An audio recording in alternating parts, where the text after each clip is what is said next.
శ్రీమాత్రే నమః. అందరికి నమస్కారం అండి. మన భవిష్యవాణి ఛానల్‌కి స్వాగతం ఫ్రెండ్స్. మీరెవరైనా మన ఛానల్ కొత్తగా చూస్తున్నట్టయితే లైక్ చేసి సబ్స్క్రైబ్ చేసుకోండి. మరి పక్కనే ఉండే గంట సింబల్ యాక్టివేట్ చేసుకోవడం ద్వారా మేము పెట్టే ప్రతి వీడియో కూడా మీకు వచ్చి చేరుతుంది. మరి మన వీడియోలో తులారాశి వారి ఇంట్లో ఒక స్త్రీ రహస్యంగా ఈ 5, 6 తేదీలో తిరుగుతుంది. మరి ఆ స్త్రీ ఎవరు? ఎందుకు తిరుగుతుంది? అనే వివరాల గురించి తెలుసుకుందాం. వీడియోని ఎక్కడ కూడా స్కిప్ చేయకుండా చివరి వరకు చూడండి. అప్పుడే మీకైతే మేము చెప్పేది అర్థమవుతుంది. తులారాశి వారు ఎన్నో సంవత్సరాల నుంచి ఎన్నో రకాల కష్టాలను అనుభవిస్తూ ఉన్నారు. వీరు అనేక కారణాల వల్ల కష్టాలు అయితే అనుభవిస్తూ ఉన్నారు. ఈ కష్టాలన్నీ కూడా పోయే రోజైతే రానే వచ్చిందండి. అదృష్టము కలిసి రావడానికి, మీకు అదృష్టం తీసుకొచ్చి పెట్టడానికి ఆ దేవత పరితపించిపోతుంది అంటే మీరు నమ్ముతారా? తులారాశి వారి గురించి అయితే మొదట తెలుసుకుందాము. తులారాశి వారు మనసు ఎలా ఉంటుందంటే చాలా మంచి మనసన్ని అన్ని రకాలైన సుగుణాలు కలిసి ఉంటారు. ఏదైనా కానీ సరిగ్గా ఏ పనైనా కానీ వర్క్ అయినా కానీ ఇంట్లో ఫ్యామిలీ అయినా కానీ సరిగ్గా బ్యాలెన్స్ చేస్తారనమాట. ఎదుటి వారి వల్ల ఇటువంటి కష్టాన్ని నష్టాన్ని వారికి రానివ్వరు. వారి వల్ల వీరు కూడా ఎటువంటి కష్టాలు పాలవకుండా తెచ్చుకుంటారనమాట. 1% కూడా ఎదుటివారిని అయితే వీరి వల్ల జరగదు. అంటే నమ్మి తినడనమాట. చేతనైతే ఎవరికైనా సాయం చేస్తారే తప్ప అన్యాయం మాత్రము ఎట్టి పరిస్థితుల్లో కూడా చేయరని తెలుసుకోవచ్చు. ఉన్నంతలోనే సహాయం చేస్తారు. లేకపోతే సైలెంట్‌గా ఊరుకుంటారు. వారికి అన్యాయం చేద్దామన్న ఆలోచన అయితే అస్సలు రానే రాదు. ఈ తులారాశి అలాంటి వాళ్ళని చెప్పుకోవచ్చు. పక్క వాళ్ళని నాశనం చేద్దామని ఇటువంటి ఏమి కూడా మనసులో పెట్టుకోరు. చాలా స్వచ్ఛమైన మనసు అని చెప్పుకోవచ్చు. తులారాశి వారిది. మీరు ఎంత చెప్పినా, ఎంత ఎదిగినా, ఎంత ఒదిగినా కూడా మీరు ఒదిగే ఉంటారు. మీ స్వభావం, కోపం కూడా వీరికి చాలా ఎక్కువ. ఎందుకంటే ఎదుటివారు కనుక ఏదైనా వీరికి నష్టాన్ని కలిగించే ప్రయత్నం చేశారనుకోండి, ఆ విషయం వీరికి తెలిసిందనుకోండి, అస్సలు వీరిని ఆపటము ఎవరి తరం కాదని చెప్పుకోవచ్చు. వీళ్ళు అలాంటి వాళ్ళు. ఎంత కోపావేశంతో ఉండిపోతూ ఉంటారనమాట. ఈ తులారాశి వారు ఏదైనా కానీ పక్కనే ఉండి మోసం చేయాలని చెప్పి చూస్తే మాత్రము అస్సలు ఊరుకోరు. అలాగని చెప్పి వీరికి ప్రేమ లేదని చెప్పకండి. వీరికి ప్రేమ కూడా ఎక్కువగానే ఉంటుంది. ఎంత ప్రేమను చూపించగలుగుతారో అంతే పగను కూడా వీళ్ళు చూపించగలుగుతారు. అంటే వీరికి ప్రేమ, కోపం 2 ఈక్వల్‌గా ఉంటాయి. వీరికి దైవానుగ్రహం అనేది చాలా ఎక్కువ అని చెప్పుకోవచ్చు. మిగతా రాశుల వారితో పోల్చుకుంటే కనుక ఈ రాశి వారికంటే తులారాశి వారికి ఓర్పు కానీ, సహనం కానీ, పట్టుదల కానీ, ఏదో ఒకటి సాధించాలనే తపన కానీ చాలా ఎక్కువని చెప్పుకోవచ్చు. వీరికి ఊహ తెలిసిన దగ్గర నుంచి పాపం చాలా రకాల కష్టాలను వీళ్ళైతే చూశారు. చిన్నప్పటి నుంచి కూడా వీళ్ళు ప్రతి కష్టం నుంచి కూడా ఒక గుణపాఠం అయితే నేర్చుకున్నారని చెప్పుకోవచ్చు. ప్రతి గుణపాఠాన్ని ఆధారంగా చేసుకొని ఒక్కొక్క మెట్టు ఎక్కుతూ ఈ స్టేజ్ దాకా వచ్చారని మనం తెలుసుకోవచ్చు. వీరి యొక్క మృదు స్వభావం కానీ, వీరి యొక్క మాట తీరు కానీ ఆకర్షణీయంగా ఉంటుంది. ఎదుటి వారిని ఇట్టే ఆకట్టుకునే మాట తీరు అనేది వీరికి ఒక గొప్ప లక్షణం అని చెప్పుకోవచ్చు. వీరు రీసెంట్‌గా అంటే ఇప్పుడున్న ఈ కొత్త సంవత్సరంలో మే 5, 6 తేదీలలో వీరికి ఒక స్త్రీ కారణంగా చాలా రకాల అదృష్టాలైతే కలిసి రాబోతుంది. కొన్ని ప్రమాదాల నుంచి కూడా వీళ్ళు వ్యాపార పరంగా కానీ, నష్టాల నుంచి కానీ, వాహనాల పరంగా కానీ చూసుకున్నా, వృత్తి ఉద్యోగ పరంగా చూసుకున్నా కానీ కొన్ని నష్టాలను వీరైతే పొందారని చెప్పుకోవచ్చు. ఆ నష్టం అనేది గడప దాకా వచ్చి ఇంట్లోకి రాకుండా వెళ్ళిపోయిందని కూడా చెప్పుకోవచ్చు. దానికి కారణం ఏంటంటే గనుక కేవలము ఒక స్త్రీ అని చెప్పుకోవచ్చు.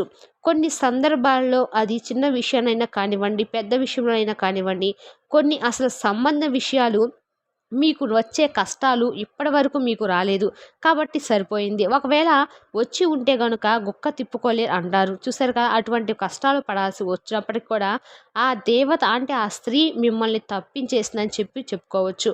ఎంతో నష్టపోవాల్సిన పరిస్థితి కానీ ఆ దేవత మీరు బయటకు వెళ్ళినా, మీ ఇంట్లోకి వెళ్ళినా, ఎటు వెళ్ళినా కూడా మిమ్మల్ని వదలకుండా పట్టుకొని తిరుగుతూ ఉంది. ఇంతకీ ఆ దేవత ఎవరు అని మీరు అనుకుంటున్నారా? ఆ దేవత ఎవరో తెలిస్తే నిజంగా తులారాశి వారు ఆశ్చర్యపోతారు. కంటతడి పెట్టుకుంటారు. ఎందుకు ఇలా చెప్పాల్సి వస్తుందంటే కనుక ఆ దేవతను మర్చిపోయేందుకు కంటతడి పెట్టుకుంటారు. మీరు మరిచినా కానీ ఆ దేవత మిమ్మల్ని వదిలి వెళ్ళకుండా మీ వెన్నంటే ఉండి మీ ఇంట్లోనే తిరుగుతూ మిమ్మల్ని కాపాడినందుకు కంటతడి పెట్టుకుంటారు అనమాట. ఎందుకంటే ఆ దేవత మీ కులదేవత. పెద్దవారిని అడిగితే మీకు ఆ కులదేవత గురించి చెప్తారు. మీ తరతరాల వారిని అడిగితే మీ కులదేవత గురించి చెప్తారు. మీ తల్లిదండ్రులు కానీ, మీ నాయనమ్మ కానీ, తాతయ్యని కానీ, లేదా వాళ్ళ వెనుక ఉన్న తరాల వాళ్ళు బ్రతికి ఉంటే వారిని కానీ అడిగితే మీకు కరెక్ట్‌గా చెప్తారనమాట. మీరు ఒక తరతరాల నాటి నుంచి అంటే మీకు బీరకాయ పీచు చూర సంబంధాలు అంటారు చూడండి. ఆ తరతరాలు అని చెప్పేసి చెప్పకుండా వారందరితో కూడా అంటే మీ దూరపు చుట్టాలు ఎవరైనా ఉంటే వాళ్ళని అడగండి. మీకు కులదేవత అంటూ ఒక ఊరిలో ఉంటారు. ఇంటి పేరుతో ఉన్న తరతరాలు కూడా ఆ దేవతకు గుడులు కడుతూ ఉంటారు. సంబరాలు చేస్తూ ఉంటారు. స్నానాలు చేపిస్తూ ఉంటారు. ఎన్ని పూజలు చేసుకుంటారు. వ్రతాలు చేస్తూ ఉంటారు. ఆ దేవత వల్ల ఆ పెద్దవారు కష్టాలు పడకుండా ప్రతి సంవత్సరం కూడా ఒక రోజున ఆ దేవతకి కొలువు చేసుకుంటూ ఉంటారు. పండగలు పూజలకు చేసుకుంటూ ఉంటారు. కానీ ఇప్పుడున్న ఈ బిజీ లైఫ్ స్టైల్‌లో అసలు ఆ దేవత అనేది ఒకటి ఉందనే మాట కూడా మర్చిపోయి, అంటే నిజంగా ఇది చాలా అతిశయోక్తి అనమాట. ఎందుకంటే ఇప్పుడున్న వారి తరంలో వారికి అసలు కులదేవత అంటే కూడా తెలియని సిచ్యువేషన్‌లో అయితే ఉన్నారు. కానీ మీ కులదేవత మిమ్మల్ని అంటిపెట్టుకొని ఉంది. మీ బిడ్డలను పట్టిందల్లా బంగారం అయ్యేటట్టు మీ బిడ్డలను మర్చిపోకుండా తల్లి స్థానంలో బిడ్డలను కాపాడుతూ ఉంటారు మీ కులదేవత అనేవారు. మీ బిడ్డల్ని వదిలిపోకుండా అని చెప్పి ఆ దేవత మీకు గుర్తు చేయడానికి తానే స్వయంగా కదిలి వచ్చింది. మీకు ఎటువంటి కష్టాలు రాకుండా చేయడానికి, మీకు ఎటువంటి నష్టాలు కలగకుండా చేయడానికి స్వయంగా ఆ దేవతే మీ ఇంటికి అడుగుపెట్టింది. నిజంగా తులారాశి వారైతే మాత్రం చాలా అదృష్టవంతులు. ఎందుకంటే సాక్షాత్తు అమ్మవారే మిమ్మల్ని కాపాడుకోవడానికి వచ్చిందంటే ఇంకా అంతకంటే అదృష్టం ఏం కావాలి చెప్పండి. కానీ ఇప్పుడు మీరు ఆ దేవతని ఎందుకు వదిలేశారో తెలీదు కానీ కొన్ని కారణాలు బిజీ లైఫ్ స్టైల్స్, ఉద్యోగాలకు వెళ్ళటము, జాబులకు వెళ్ళటము వీటి ద్వారా మీరు మర్చిపోయి ఉంటారు. కానీ మీరు ప్రస్తుతం ఉన్న సిచ్యువేషన్‌లో ఆ అమ్మవారిని మీ గుడి ఎక్కడుందో తెలుసుకొని ఆ అమ్మవారికి పూజలు, వ్రతాలు లాంటివి చేస్తే ఆ అమ్మవారు మిమ్మల్ని ఇంకా పై స్థాయికి తీసుకెళ్ళడానికి మీకు ఉపయోగకరంగా ఉంటారు. మీ బిడ్డల్ని కాపాడుతూ ఉంటారు. మీ ఆస్తిపాస్తులను రక్షణ కలిగిస్తూ ఉంటారు. మీ పెద్దవారికి ఫోన్ చేసి ఆ దేవత ఎవరని చెప్పి కనుక్కోండి. ఆ దేవత ఫోటోనైనా కానీ అంటే ఇతర స్టేట్స్‌లో స్థిరపడిన వాళ్ళు ఆ దేవత ఫోటోనైనా కొనుక్కొచ్చుకొని ఇంట్లో పెట్టుకొని ఆ దేవత ముందు దీపారాధన చేసుకొని ఏ పండుగొచ్చినా, పబ్బం వచ్చినా ఆ అమ్మవారికి ధూపదీప నైవేద్యాలు సమర్పించడం ద్వారా ఆ దేవత మిమ్మల్ని అంటిపెట్టుకొని ఉంటుంది. మీరు కష్టపడుతున్నారు, నష్టపోతున్నారంటే కనుక ఆ దేవతను మీరు వదిలేశారు. కాబట్టి ఎప్పటికప్పుడు మీకు ఆ కష్టాలు రానివ్వకుండా మీకు ఏదో ఒక సూచనగా గుర్తు చేస్తుంది. కాబట్టి ఇప్పటికైనా కానీ ఆ దేవతను వదలకుండా ఒకవేళ ఆ దేవతను కనుక మీరు గుడికి లేకపోతే ఇంటి పేరు ఉన్న వాళ్ళందరూ కూడా కాస్త డబ్బులు వేసుకొని అమ్మవారి గుడి కడితే ఆ అమౌంట్ ఆ గుడితో కట్టించుకుంటే ప్రయత్నం చేయండి. ఇలాంటివన్నీ కూడా మీ పెద్దవాళ్ళు చేసిన వాళ్ళే. కాబట్టి మీరు అమ్మవారిని కనీసం ఇంట్లో పటమైనా పెట్టుకున్న పూజ చేసుకోండి. నిద్ర లేచింది మొదలు ఆమె నామస్మరణ చేసుకుంటూ ఉండండి. ఏ పని మీద వెళ్తున్నా, ఏ కార్యం చేస్తున్నా ఆ దేవతను తలుచుకోండి. ఇలా చేస్తే మీరు పట్టిందల్లా కూడా బంగారం అవుతుంది.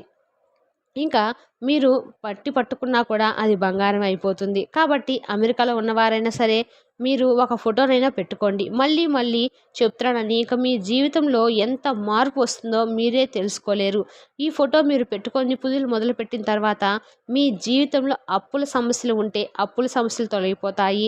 చాలామంది కూడా పితృ రుణాలన్నీ ఉంటాయి. పితృదోషాలని ఉంటాయి. వెనుకటి తరాల నుంచి ఉన్న శాపాలనేవి ఉంటాయి. పెద్దల శాపాలు ఉంటాయి. డబ్బుకు సంబంధించిన సమస్యలనేవి ఉంటాయి. అవన్నీ కూడా మీరు ఇప్పుడైతే ఈ అమ్మవారికి పూజ చేయటం మొదలు పెడతారో అప్పటి నుంచి ఆ సమస్యలన్నీ కూడా పోతాయని చెప్పుకోవచ్చు. కాబట్టి ఆ దేవతలు ఎప్పుడు కూడా మిమ్మల్ని అంటిపెట్టుకొని మీకు అన్ని రకాల సమస్యలనైతే తీరుస్తారు. బంగారం అంటే సరిపోతుంది. ఆ బంగారాన్ని మాత్రం వదలకండి. ఇంట్లో ఈ కులదేవతను పూజించడం వల్ల భార్యాభర్తల మధ్య అనుకూలత అనేది ఏర్పడుతుంది. తద్వారా మీకు ఇంట్లో సంతాన పరంగా బాగుంటుంది. ఈ మధ్య మీకు శని ప్రభావం అనేది పూర్తిగా తొలగిపోతుంది. ఆ దేవత మీ దగ్గరకు వచ్చింది. ఆ దేవతకు పూజలు చేయండి. ధూపాన్ని వెలిగించండి. హారతి ఇవ్వండి. మీరు ఏ పని మొదలుపెట్టినా అమ్మవారి నామం జపించండి. తద్వారా మీకు అంతా మంచి జరుగుతుంది. తెలుసుకున్నారు కదండి తులారాశి వారికి 5, 6 తారీఖులో ఏం జరగబోతుందో. మీకు కానీ మా వివరణ నచ్చినట్టయితే లైక్ చేసి సబ్స్క్రైబ్ చేసుకోండి. మరి పక్కనే ఉంటే గంట సింబల్ యాక్టివేట్ చేసుకోవడం ద్వారా మేము పెట్టే ప్రతి వీడియో కూడా మీకు చేరుతుంది. Thank you for the watching.